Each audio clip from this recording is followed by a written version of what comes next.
Hi, I'm Tim. Welcome to our channel and thanks for logging on.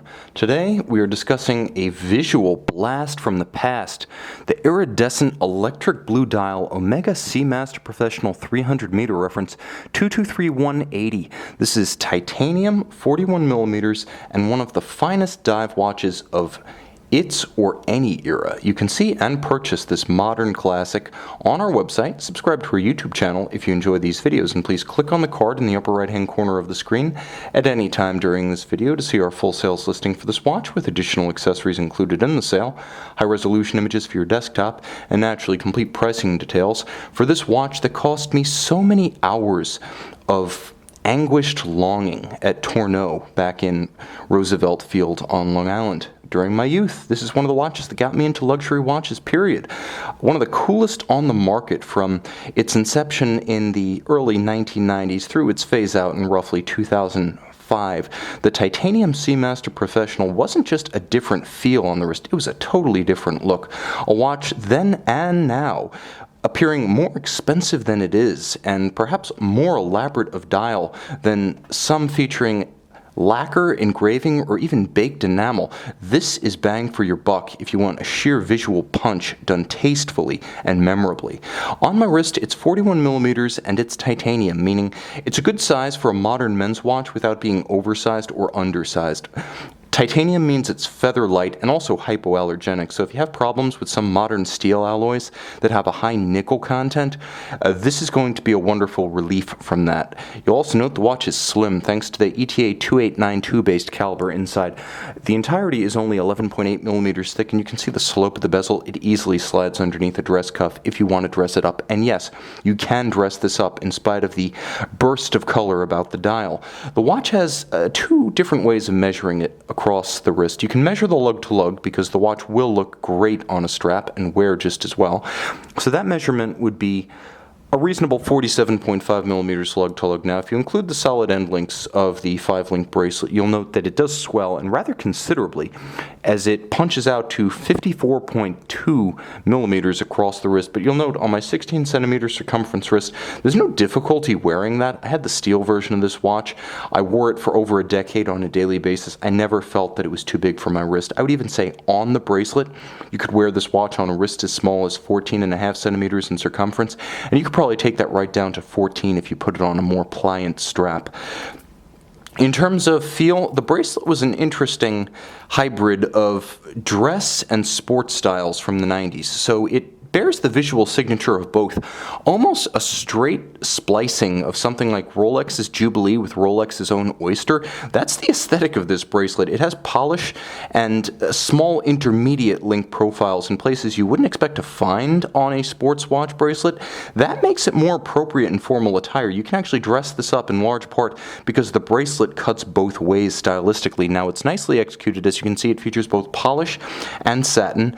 The creases at the edge of the individual links are beautifully intact. This one has been unmolested by the refinisher's wheel. You'll also note that all of the bright and straight lines of polished intermediates are uniform and crisp. Now, on the underside, you can see there are plenty of channels to aerate on a hot day. You'll also note that the scalloped out portions between the links avoid the pinching of skin and the pulling of hair. This bracelet was a standard for both handsome good looks and comfort back in the day, in part because it does have those smaller intermediate links. It's a little bit more silken than a Rolex Oyster bracelet.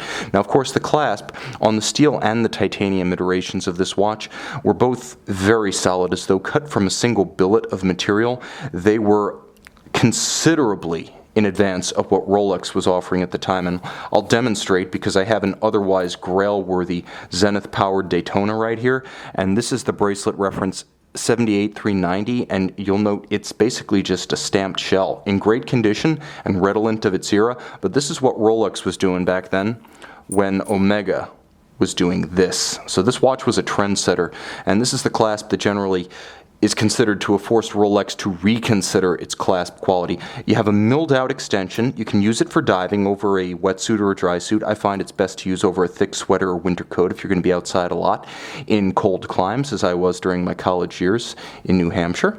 You'll also note that the watch features the same handsome lines as the standard Bond Seamaster. You know the Bond Seamaster, as seen on the wrist of Pierce Brosnan in his 4 turns as Bond. But the difference here is that this one's in titanium, and this one has a far more expressive progressive and readable dial than the skeleton hand dot matrix index system that essentially defined the Bond look. This watch is a little bit more progressive and practical in that the plots of lume as well as the broadsword style hands are huge. Stay tuned for an epic lume shot at the end of this video.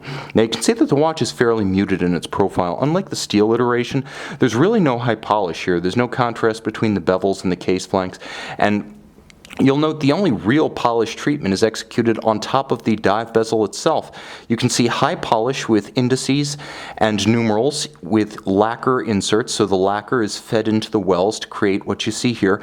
And this is how you know that the watch has lived a charmed life. All of that lacquer is intact. You can see the individual pips in place of hash marks. All are fully filled. You can see the numerals, you can see the larger indices. Everything is full and colorful with a rich navy blue lacquer. So the contrast level is high here, and it does have the luminescent pearl that you can line up with the broadsword style hand. And now you've got an impromptu 0 to 60 minute timer. I loved this when I was in college because it was so much easier to just reference the position of the hand relative to that pip and figure out how much time I had before class, before the end of a test. This is the best chronograph ever invented. If you don't need to time something beyond an hour, just use a dive bezel. Easier to see, easier to use, no long-term complicated watch service requirements. Now the dial, oh that dial. I wish I could capture it better in the light of this box, and maybe by temporarily increasing aperture I'll get a little bit more of the glint and the glimmer. It's a combination of a blue lacquer on top of a metallic base, and the result is radiant. So you have the reflectivity of a metallic base, and you have the texture of the wave associated with this generation of Omega Seamaster 300. But what you also have is a gloss and a richness, and again, there's that electric effect, as though there's something about this dial that is self-activated. That's really what I mean when I say it's electric. There's almost an animus about this dial that surpasses the ambient light. It's almost like it is reflecting more visible spectrum light than it takes in. And that's the quality that makes this dial so special and so charismatic. The standard matte blue dial seen on the Bond watches was handsome enough, but it was handsome. This is sensational. This is as boisterous. This is the bravado. This is the bluster. This is the glamour that you associate with Bond, even if Bond never wore the watch. This thing has panache. And inside the case, you get a high degree of reliability in this pre-coaxial caliber 1120. Now, there were previous iterations. There was the 1109 before this, also based on the 2892. This one's more robust, so it's the best of both worlds. It's the ultimate refinement of the 2892A2 in chronometer specification before the arrival of the coaxial 2500. So this was the Omega dive watch movement at apex. 44-hour power reserve, smooth bidirectional winding, hacking seconds, quick set date, 300-meter water resistance with the helium escape valve that you can thread out if you are engaging in saturation diving. Everyone else, it's just a cool conversation piece. Bond once used it as a grenade. Use as appropriate in discussion or as a conversation starter. Of course, the movement itself beats at 28,800 vibrations per hour, and rather than the 21 joules and 42-hour power reserve of standard 2892, this one got an extra 2 hours of power reserve and an additional 2 joules for a total of 23. So it is a significant refinement with its own unique Omega specification decoration. It's not simply a recased ETA, and once again, it's also a chronometer. So this watch is as refined on the inside as it is on the outside. See and own the legend and my high school dream watch on our website. Omega Seamaster Professional 300 meters. This is the electric blue dial, just as electrifying at night, immensely more luminescent than the more heralded Bond watch. If you were wearing night vision goggles right now, you would be blind. Find out how it looks in the day on our website.